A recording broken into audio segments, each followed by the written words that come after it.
que vai se batizar. Ontem eu recebi um convite dele, falei, olha, ele falou assim, queria te dar uma notícia, vou me batizar na segunda-feira e queria que você estivesse lá.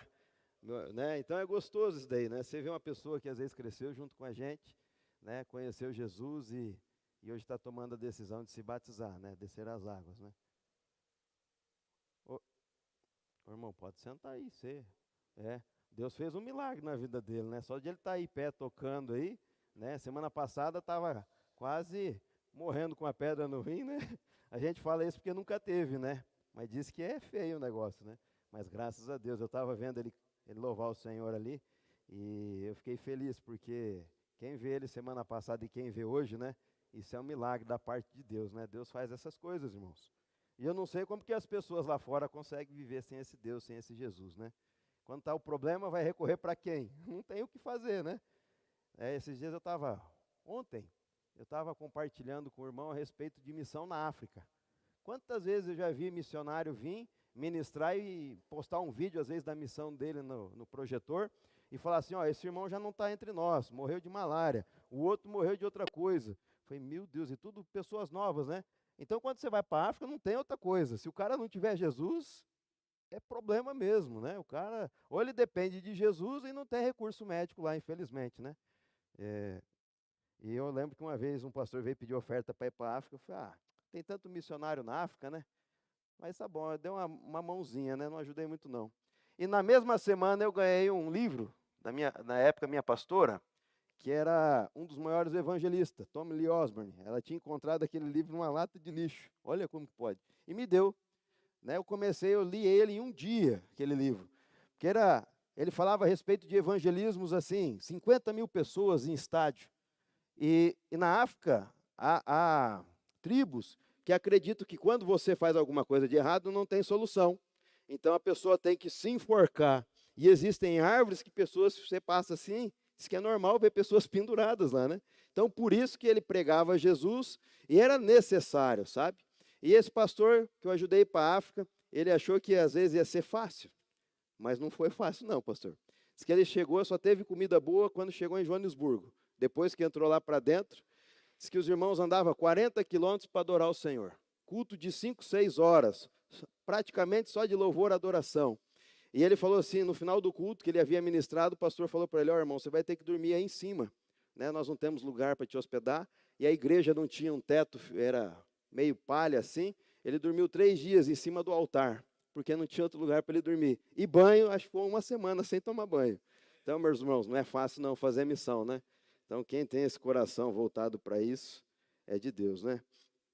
Bom, o pastor Giovanni aqui, dando continuidade aos nossos estudos, né? Está falando falou semana passada a respeito de criando filhos no altar, projetando filhos como alvo de Deus, né? Como será a nossa geração, perspectivas, né? E amor é a base do discipulado dos filhos. E hoje chega na minha parte, que é evitando ou corrigindo atitudes, né?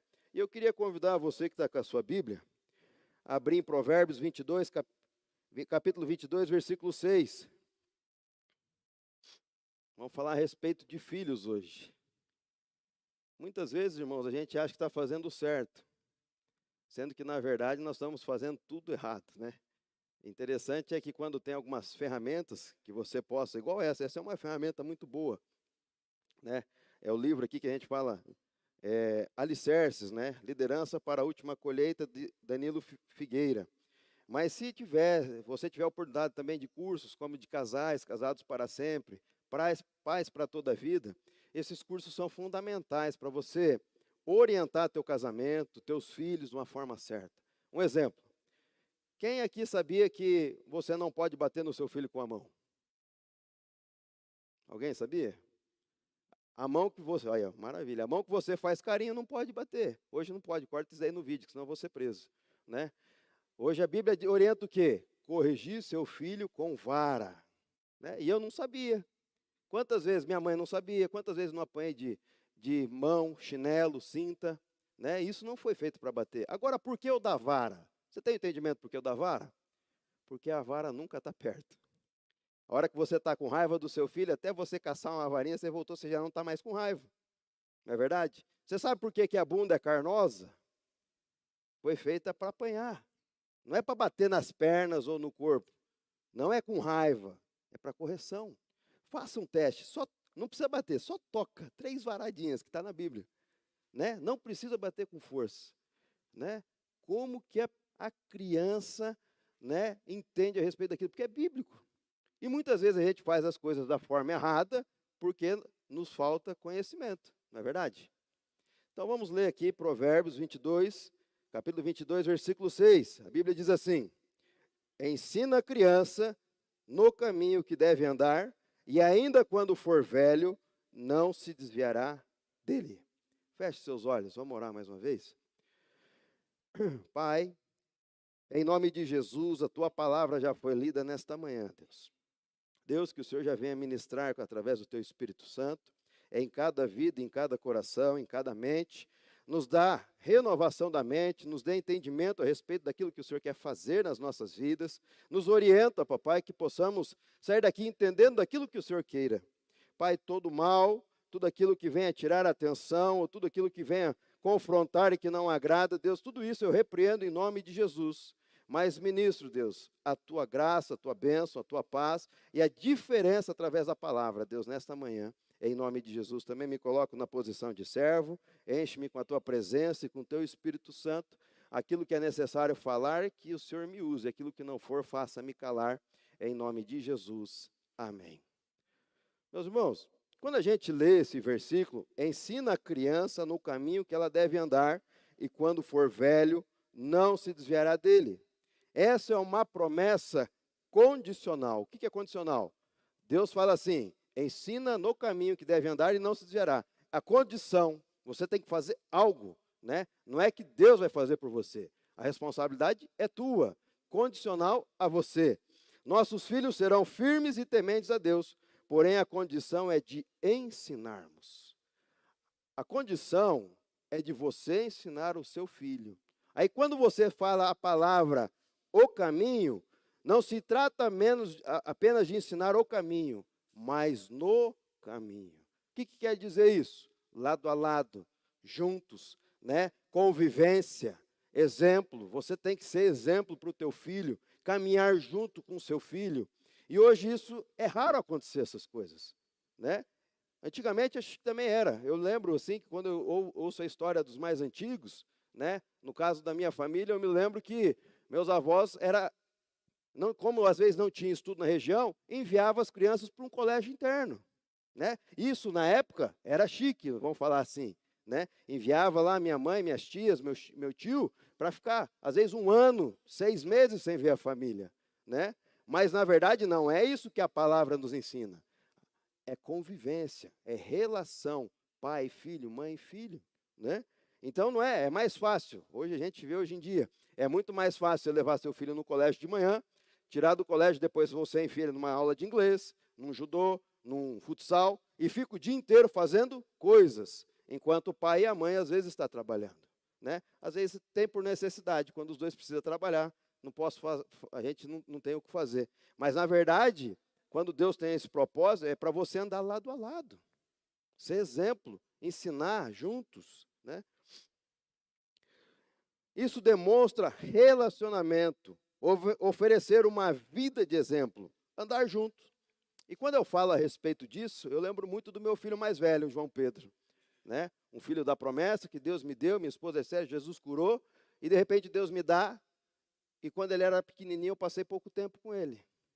Hoje eu estou tendo que correr atrás, por causa do meu trabalho. Eu viajava muito, não ficava muito aqui, tinha que resolver problemas fora. Quando eu chegava, já ia para a fazenda, a minha esposa ficava com ele na cidade. Então, era uma coisa mais difícil, né? Às vezes eu tinha até um sentimento, puxa, às vezes ele gosta mais da mãe do que eu, do que de mim. Mas não é, é porque eu não fui tão presente na vida dele quando pequenininho. Hoje, o segundo já é diferente, é agarrado comigo. Estou indo para a fazenda, quando eu vejo ele está dentro do carro. Pai, vou junto, pai, quero ir junto, né? Então, ele já foi uma criação diferente. E hoje eu estou tendo que correr atrás do tempo, né? Procurar ficar mais tempo com meu filho, né? Procurar fazer coisas que ele gosta junto com ele, né? Procurar interagir mais, procurar conversar mais, porque eu tenho que trazer ele para perto de mim. Andar junto. ensinar junto, né?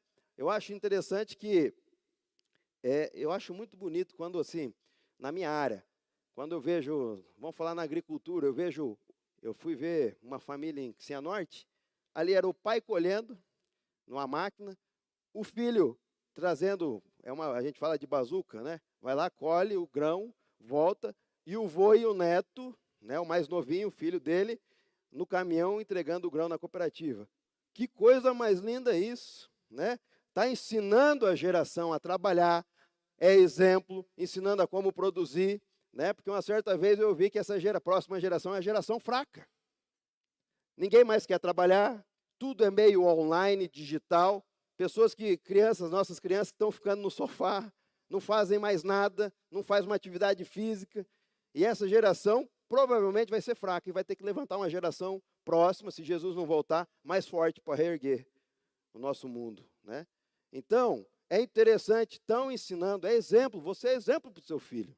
E pode ter certeza, se crescer vendo aquilo que você faz, ele vai fazer igual você faz hoje, né? Uma vez eu vi um testemunho de um rapaz, de uma mulher, que não queria se casar, porque o casamento dos pais dela era só briga, o pai maltratando a mãe, né? O pai brigando com a mãe, e quando chegou na hora de ela casar, ela não queria, porque o homem só vai me machucar, o homem só vai me ferir, entendeu? Então, ela cresceu vendo aquilo, e depois ela não queria aquilo para ela, né? Teve que fazer uma quebra de maldição, uma libertação a respeito disso, né? Orar muito para Deus mudar a vida dela.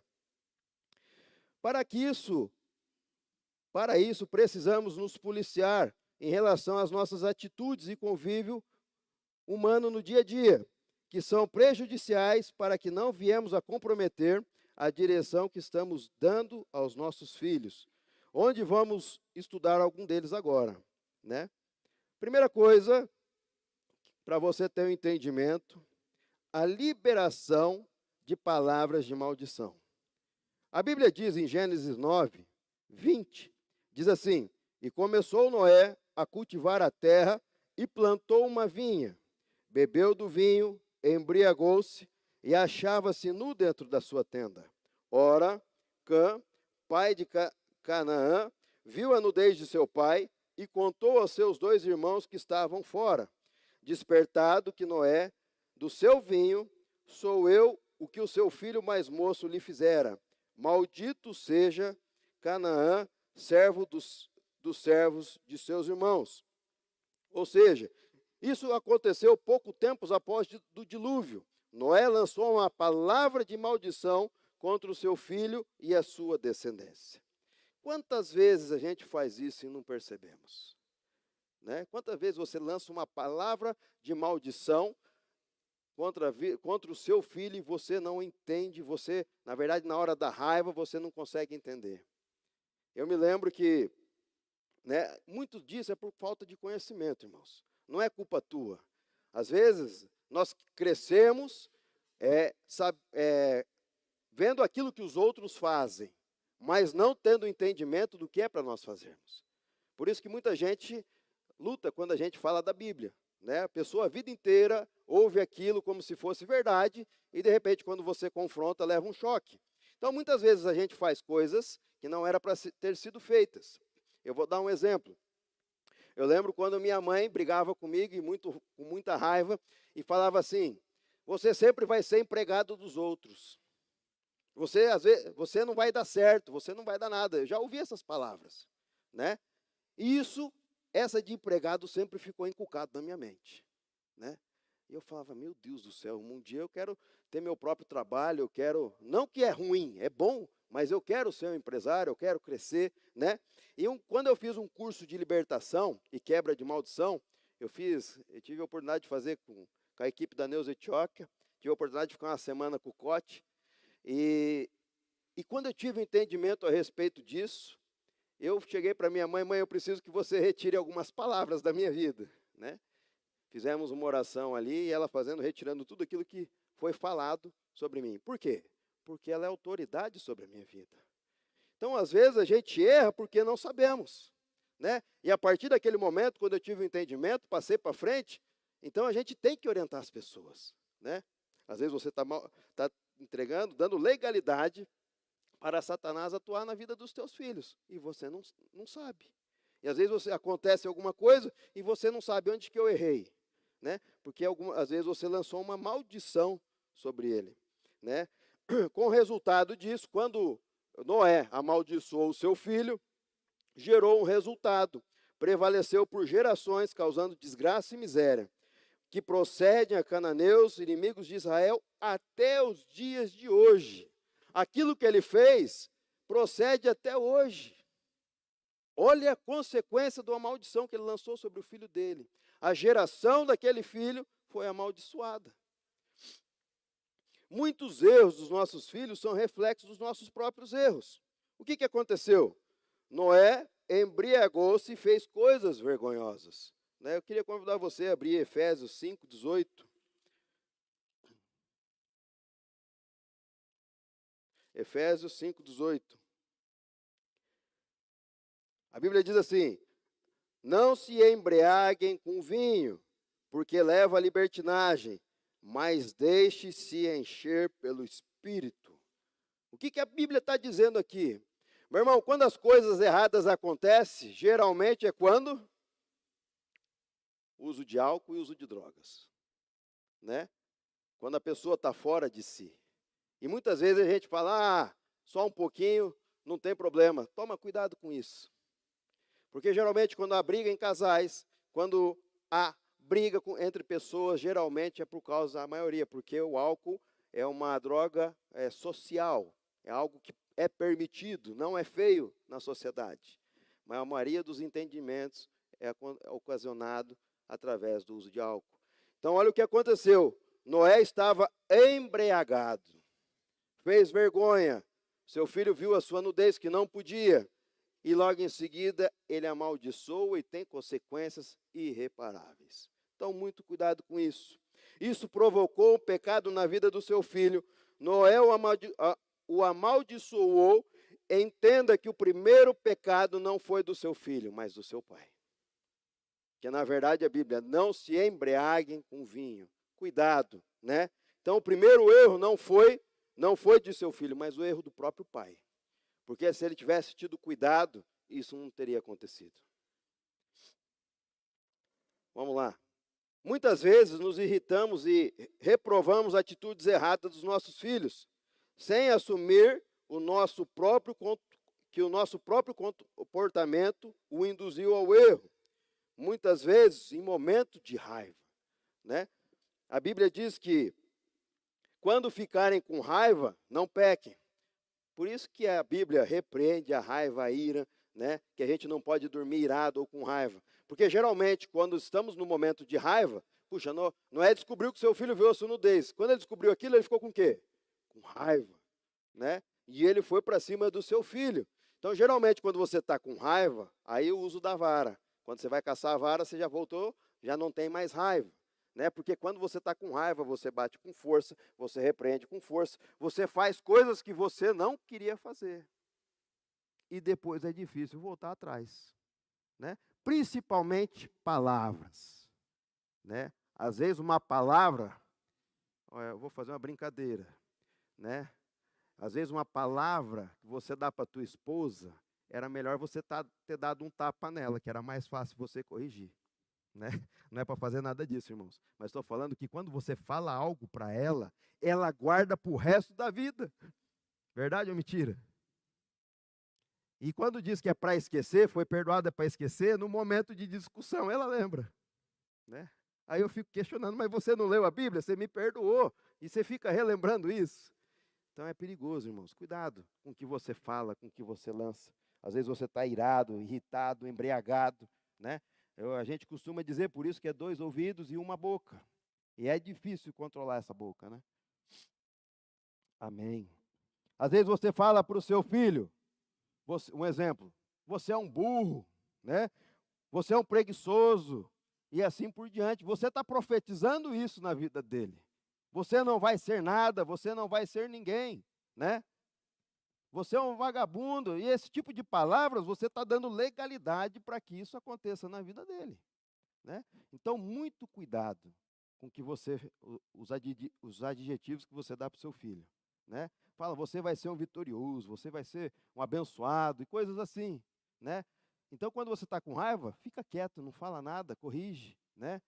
Chama a atenção dele, né? Se for necessário a varinha, usa. Se for necessário a negociação, depois de uma certa idade, não se é mais, usa mais vara, mas tira o celular, né? Põe no cantinho do pensamento.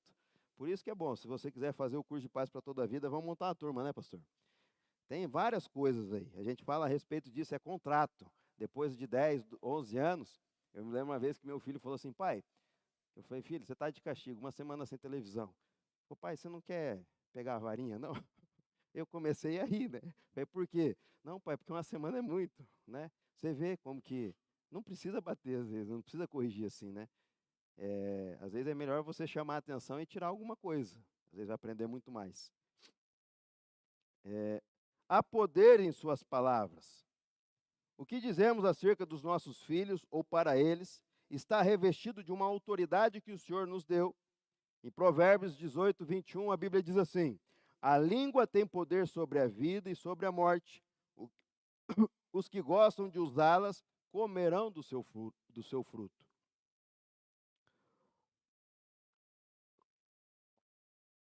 Então, o que você fala tem poder de abençoar vida ou poder de matar, morte.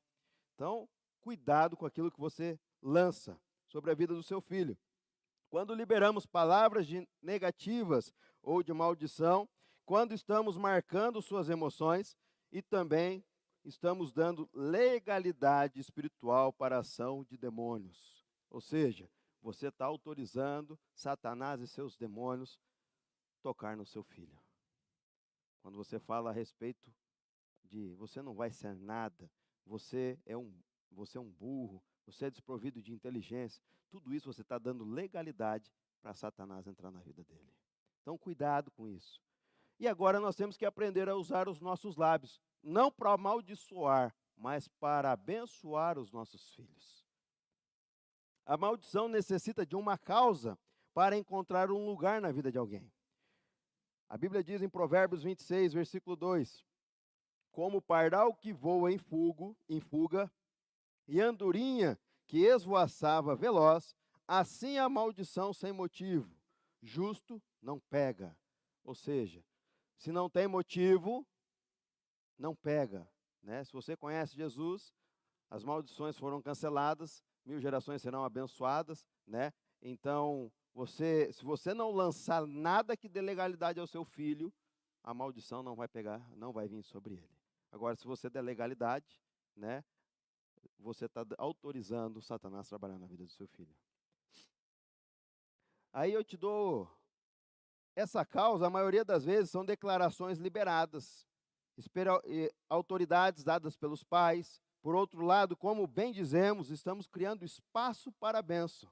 Por isso, a criação de filhos é necessário profetizar vitória, bênção, confessar que a palavra de Deus diz a respeito do seu filho, para que sejam benditos na terra. Crie uma rotina. Né? Uma vez eu vi um pastor que era necessário abençoar os nossos filhos todos os dias. Né? E eu comecei a ter, às vezes eu esquecia, e eu comecei a criar rotina. Né? Um exemplo, todas as noites eu reúno os meus filhos antes de dormir. Né? Eu geralmente procuro colocar eles na cama para dormir, porque se for a minha esposa acaba dormindo com eles. Né? Coloco os dois para dormir, abro um versículo da palavra, simples, explano para eles e faço uma oração. E às vezes, quando eu termino aquela oração, eu falo amém, às vezes um responde e o outro não, porque já dormiu, né? Eu tento prolongar a oração com o olho fechado e já induzo o sono também. Mas abençoando a vida deles, né? Por que às vezes dá errado o casamento? Será que você já orou pelo casamento do teu filho? Ou da tua filha? Né? Às vezes você não orou, você já orou pela profissão do teu filho? Né? Para que ele seja um profissional de sucesso? Já orou pelo ministério do teu filho? Né? Então, às vezes a gente esquece dessas coisas. Começa a profetizar. Né? Senhor, prepare uma esposa abençoada, um esposo abençoado, um homem de Deus, uma mulher de Deus. Prepare os estudos para o meu filho, uma profissão para ele, um ministério para ele. Capacita ele. Você começa a profetizar bênção na vida dele. Cria uma rotina. Outra rotina que eu tenho, quando eu vou levar, geralmente, a maioria das vezes eu que levo eles para a escola de manhã, e no meio do caminho eu falo assim, quando eu saio de casa, filhos, vamos orar? E eu começo a orar. Pai, abençoe o dia deles, né? Revista ele. Eu gosto muito de revestir, né? Eu peço a armadura para proteger a mente e o coração, né? Para que não venha nada do mal penetrar na mente e descer para o coração. Abençoe a escolinha, né? Abençoe os professores. Oro também, se tem alguém com má intenção, tira daquele lugar, né? Tira as más amizades, más companhias, né? Eu também oro, Senhor, que meus filhos sejam influenciadores e não influenciados, profetizar sobre a vida deles. E às vezes, quando eu chego atrasado e estou indo para a escola e esqueço de orar, o meu pequenininho, pai, você não vai orar? Né? Virou um hábito, rotina. Então, crie estratégias para que você possa abençoar os teus filhos diariamente. Tem que ser estratégias. E quando você se policia, depois de 7 dias, já virou rotina. Então, cria isso. Cria esse hábito na tua vida. Abençoe os teus filhos. Ore com eles, né? Profetiza vitória sobre a vida deles. Outra coisa, segundo tópico, então, cuidado com as suas palavras, né? Você tem poder de abençoar e maldizer. E a segunda é trocar o seu filho pelas coisas. Se você quiser abrir a tua Bíblia em Gênesis 19, às vezes tem alguém que não conhece a história, nós vamos falar a respeito de Ló, né? Gênesis 19, versículo 1. Diz assim: os dois anjos, acharam? Quem achou, tem a Bíblia, achou aí. Gênesis 19, 1. Os dois anjos chegaram a Sodoma. Ao anoitecer, Ló estava sentado na porta da cidade. Quando os avistou, levantou-se e foi recebê-lo. Prostrou-se o rosto em terra e disse: meus senhores, por favor, acompanhe-me à casa do seu servo. Lá poderão lavar os pés e passar a noite, e pela manhã seguir o caminho. Não passaremos a noite na praça. Não passaremos a noite na praça, responderam. Mas ele insistiu tanto com eles que finalmente os acompanharam e entraram em sua casa. Ló mandou preparar-lhes uma refeição e assar pão sem fermento, e eles comeram. Versículo 4. Ainda não tinham ido deitar-se, quando todos os homens de toda a parte da cidade de Sodoma, dos mais jovens aos mais velhos, cercaram a casa e chamaram Ló e disseram: onde estão os homens que vieram à casa esta noite? Traga-os para nós aqui fora, para que tenhamos relações com eles. Ló saiu da casa, fechou a porta de trás de si e lhes disse: não, meus amigos, não façam essa perversidade. Olha, tenho 2 filhas e ainda são virgens. Vou trazê-las para que vocês façam com elas o que bem entenderem. Mas não faça nada com esses homens, porque se acham debaixo da proteção do meu teto. Olha aqui, na verdade, Deus mandou esses 2 anjos para destruir Sodoma e Gomorra por causa do pecado, certo? E ali, quando descobriram que esses 2 anjos estavam ali na casa de Ló, os homens da cidade vieram para fazer uma perversidade com aqueles anjos. E Ló achou que seria melhor, que seria uma coisa boa. Não, ao invés de fazer alguma coisa com eles, está aqui as minhas filhas, 2 filhas. Então, Ló estava achando que estava fazendo bem, mas muito pelo contrário. A família é um projeto de Deus. Se não fosse a intervenção do Senhor, naquele momento, Ló teria colocado em desgraça a vida das suas filhas, tinha destruído as suas filhas. E sendo que os filhos são nossas heranças, é nossa responsabilidade, né? Então ele achou que estava fazendo bem, mas ele estava trocando por coisas erradas, né? Que melhor seria, então pega eles e deixa aqui que eu tenho que cuidar das minhas filhas, né? Bem dizer, foi isso. Ele, ao invés de maltratá-los, colocou a sua família em perigo, né? Então, quando a gente lê isso aqui, quando esses homens pervertidos souberam que havia visitantes na casa de Ló, vieram e insistiram para que lhe fossem entregues, porque queriam ter relações sexuais com eles. Numa decisão infeliz, Ló ofereceu suas filhas para serem abusadas por esses homens. Houve intervenção e misericórdia do Senhor, chegando aos olhos daqueles homens. Se isso não acontecesse, teriam desonrado e arruinado a vida das suas filhas, né? Então, às vezes, nós temos uma ordem equivocada. Achamos que estamos fazendo a coisa certa, mas na verdade não estamos. Trocando o nosso tempo por coisas que achamos que é certo, sendo que, na verdade, às vezes, nosso tempo deveria estar sendo investido na nossa família, né? O tempo com a esposa, o tempo com os seus filhos, e muitas vezes nós estamos trocando valores. Não é somente no trabalho, né? Muitas vezes a gente fala de trabalho. É claro, seu trabalho é importante, mas não é mais importante que a sua família. Não adianta você ganhar o mundo inteiro e não ter o coração do seu filho. O que adianta você ter milhões na conta, mas os seus filhos destruídos? Não vale a pena. Você pode ter certeza que você não vai ser feliz com o dinheiro na conta e seus filhos tudo desviado no mundo, né? Mas nós estamos falando aqui também de uma outra visão com relação à igreja, né? Ao entregar as suas filhas nas mãos dos homens, Ló estava pensando que estava fazendo uma coisa mais espiritual que podia, né? Ele achou que estava sendo espiritual ali naquele momento. Na sua mente, anjos eram mais sagrados que os seus filhos, portanto, mais importante. Talvez pensassem que Deus aprovaria esta escolha, né? Para o Senhor, a nossa família é santa e deve ser prioridade do nosso ministério. Trocá-las pelas coisas de Deus é um sofisma, uma grande cilada do diabo. Ou seja, é uma ilusão. Às vezes a gente vê isso como ativismo. A pessoa faz tanto para Deus e às vezes esquece da tua própria casa. Não é isso que Deus te chamou, né? Não é isso para que Deus o chamou. Quando Moisés tentava tirar o povo hebreu do Egito, Faraó lhe propôs que fosse apenas libertos os homens, né? Para servir ao Senhor, mas as mulheres e as crianças ficassem. Moisés não aceitou isso, né? Moisés, porém, repreendeu e rejeitou tal proposta, porque sabia que família era santa diante de Deus. Então, nossa família é santa, nossa família é sagrada, né? Então, você tem que ter entendimento que a sua família é importante para o Senhor. Às vezes você acha que fazer as coisas para Deus é mais importante. Não, mas a tua família também é importante para o Senhor, né? Cuidado, podemos agir assim da mesma maneira. À medida que nos envolvemos com o ministério na casa de Deus, podemos confundir os valores em relação às nossas. Muitos são os que literalmente trocam o seu lar pelo ministério. Tem pessoas que trocam a sua própria casa, a sua própria família, para viver pela obra, né? Ativismo, né? Ministrar, cuidar de pessoas, né? Orar por pessoas, né? E daqui a pouco o cara está esquecendo da sua família.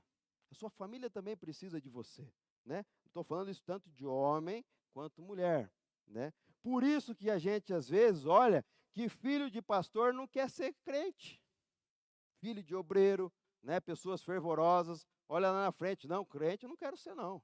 Eu não quero ser pastor, eu não quero ser igual ao meu pai. Eu vi de uma menina, ele falou, eu não quero casar com um pastor. E o pai dela é usado por Deus, né? Por quê? Às vezes porque dá muita atenção para a igreja e às vezes esquece da sua própria casa. Então, muito cuidado com isso aqui, né? Podemos fazer isso de muitas maneiras. Entre elas, envolvendo tanto nosso tempo com serviço para o Senhor, que acabamos abandonando os nossos filhos, cônjuges, em suas carências. Isso se chama ativismo. Davi foi um deles. Nunca houve um rei tão amado em Israel, mas por sua dedicação exagerada ao ministério, deu problema no seu lar. Ele amargurou um trágico fim na sua vida e na vida de vários filhos. Ou seja, ele prejudicou a sua geração, né? Então, se a gente não tivesse entendimento, a gente pode destruir a nossa família. Isso foi meu caso, né? Eu nunca... Uma vez falaram que eu não sabia delegar a função, mas é que eu sempre gostei de fazer, né? E então, quando eu comecei na obra, falar de Jesus, o mesmo fervor que a minha sogra tinha de falar de Jesus para mim, me ganhou meu coração para Jesus, eu comecei a ter pelos outros. A princípio eu tinha vergonha, então eu ajudava de uma forma financeira a fazer a obra. Mas quando o Senhor foi me capacitando e me levantou, eu comecei a fazer, né? No ministério que eu fazia parte antes, né? Estava junto liderando, era célula, discipulador de líderes, então eu tinha compromisso de segunda a segunda. Fora quando eu estava viajando para resolver os nossos problemas familiares, né? Às vezes vivia muito no Paraguai, né? E vinha para cá, então às vezes estava na estrada, fora, viajando. E aí chegava envolvido com a igreja. Isso 1 mês, 2 meses, 1 ano e assim vai por diante. Chega um momento que a família perece, né? A chegar um ponto que se você não parar assim, então, né, vamos parar por aqui. E eu tive que frear com os 2 pés e voltar a ter o entendimento. A minha família é mais importante, né? Não que o trabalho para o Senhor não seja importante, é importante sim, mas tudo na vida tem que ter um equilíbrio, né? O seu trabalho, a sua vida profissional, a sua vida ministerial, a sua vida espiritual e a sua vida familiar. Tudo tem que ter um equilíbrio. Tudo que é demais dá errado, né? Então tenha entendimento, cuidado, né, para que você não venha cair em cilada, né? Achar que você está fazendo algo espiritual, mas sendo que você está deixando de lado o seu lar e a sua casa. A nossa casa é o nosso primeiro ministério. Ao descrever o perfil necessário de um ministério de Deus, Paulo ressalta em seu testemunho familiar. Em Tito 1,6 diz assim: é preciso que o presbitério da igreja seja irrepreensível, marido de uma só mulher, tenha filhos crentes e que não sejam acusados de libertinagem ou insubmissão. Em 1 Timóteo 3,12 diz assim: o diácono deve ser marido de uma só mulher e governar bem os seus filhos e a sua própria casa. Para Deus conferir um ministério na sua mão, uma liderança na sua mão, é necessário você ser marido de uma só mulher, ou seja, não ficar caçando mulher à toa por aí, né? Relacionamento fora do teu casamento. E segundo, cuidar bem dos seus filhos. Seus filhos devem ser irrepreensíveis, ou seja, seus filhos devem ser exemplos. Então está aí uma condição para você exercer o ministério de Deus, né? Sem ter boa ordem em sua casa, especialmente com relação aos seus filhos, um homem não está apto para exercer um ministério. Simplesmente pelo fato de que, no corpo de Cristo, a sua família é a célula principal. Então, você tem que ter o entendimento que a sua célula principal, aquilo que Deus quer que você cuida primeiro, é a sua própria casa, né? E se você não cuidar da sua casa, vai dar errado lá na frente. A sua família é um projeto de Deus. Invista no seu casamento, invista na vida dos seus filhos. Em Mateus 22:36 diz assim: mestre, qual é o maior grande mandamento? E Jesus respondeu: ame o Senhor, o seu Deus, de todo o teu coração e ao próximo como a ti mesmo. Às vezes você está procurando o próximo e o próximo está mais perto do que você imagina. Está dentro da tua casa e você não está conseguindo enxergar ele, né? Ame sua esposa, ame os seus filhos, invista tempo de qualidade, né? Você está investindo, você não está perdendo tempo. Às vezes você acha que está perdendo tempo, podia estar fazendo outra coisa, ganhando mais dinheiro ou outra coisa qualquer, mas não deixe de dar tempo de qualidade para a sua família, né? Os seus filhos são herança do Senhor, uma recompensa que Ele te dá, né? Então, tudo mais, a sua herança verdadeira, a recompensa de Deus é os seus filhos. Quanta gente quer ter filho e às vezes não consegue. Filho é um presente de Deus. Do jeito que Deus te entregou, da maneira mais perfeita, você tem que tentar entregar para Ele de uma forma melhor que você puder. Às vezes não entrega 100%, mas você fazer o teu melhor. Invista na vida dos seus filhos. Nossos filhos são heranças, uma recompensa, né? Eu não perco oportunidade, né? A minha esposa era estéril. Eu lembro quando recebemos a notícia, a médica falou, ó, vamos ver uma coisa e uma outra coisa que minha esposa estava sentindo, e ela falou, ó, vocês não podem ter filho, né? Eu falei, puxa vida, e agora, né? E no mesmo dia que eu recebi aquela palavra, eu fui no culto e eu recebi uma palavra profética, se prepara que Deus está te dando um filho. Eu falei, meu Deus, que coisa louca, né? Eu recebi aquela palavra. Minha esposa engravidou, ela foi curada, está lá com o João Pedro. O diabo tentou matar o João Pedro depois, Jesus curou ele também, né? Então, isso é um presente de Deus. O diabo tem tentado, mas Deus não tem deixado. Será que não vou cuidar da melhor maneira que eu posso do meu filho? Querer estar junto com ele? Ontem mesmo, e Deus nos agraciou com as crianças maravilhosas. Ontem eu estava só o dia dos homens, né? Fomos no shopping buscar um negócio que meu cunhado deu errado no terno, ele casou ontem, e o paletó foi errado. Falei, não, deixa que eu vou lá buscar, vou passar um dia de homens. Levei as crianças para almoçar comigo no shopping, depois fui procurar um tênis para o meu mais velho, e chegou na loja, Nossa, que criança mais bonita, né? Que filhos bonito, educado. Falei, o pequenininho é pinga-fogo, ele está com vergonha, né? Mas o mais velho é o filho da promessa. Aí eu começo a entrar com o meu testemunho. Minha esposa era estéril, Jesus curou a minha esposa, Jesus curou ele. Pronto, daqui a pouco estou falando de Jesus, né? Então nós temos que honrar aquilo que Deus tem nos dado. Aí já entro no segundo, o segundo é resposta de oração no monte. Eu descendo do monte na madrugada, Deus me falou que estava me dando o segundo.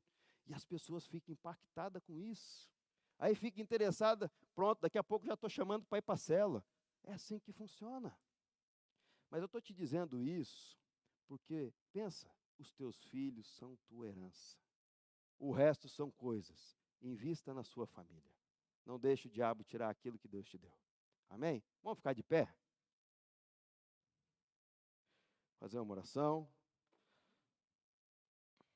Já vou passar a palavra para o Rildo, está ministrando a ceia. Feche seus olhos. Se quiser colocar a mão no seu coração, vamos orar ao Senhor. Pai, obrigado pela tua palavra desta manhã, Senhor, onde o Senhor nos ensinou a respeito dos nossos filhos. Pai, que nós possamos estar remoendo esta palavra durante essa semana. Que possamos estar criando rotinas de abençoar os nossos filhos e não de amaldiçoar. De lançar palavras de bênção, de ter o entendimento que devemos investir tempo de qualidade na vida dos nossos filhos, lado a lado, no caminho, que possamos ser exemplos para a nossa geração. Sabemos que reconhecemos que os nossos filhos são presentes do Senhor. Então Deus nos capacita cada vez mais a cuidarmos, orientarmos, a profetizar as bênçãos, Deus, a profetizar um futuro próspero e abençoado, Deus, em nome de Jesus. Aleluia. E Pai, no mundo espiritual, eu quero dar uma ordem para Satanás e seus demônios. Todo espírito das trevas que vem agir no meio da nossa família, agora nós repreendemos em nome de Jesus. Satanás e seus demônios, todos os planos no mundo espiritual de destruição, de derrota, de separação, agora nós repreendemos em nome de Jesus. E profetizamos, Pai, restauração, amor, graça, favor imerecido. Deus, cuida dos nossos filhos, cuida do nosso casamento, cuida, Senhor, da nossa família. Nós precisamos do Senhor. Muitas vezes, Deus, sabemos que Satanás tem investido nessas crianças. Às vezes nós nos sentimos culpados, Deus.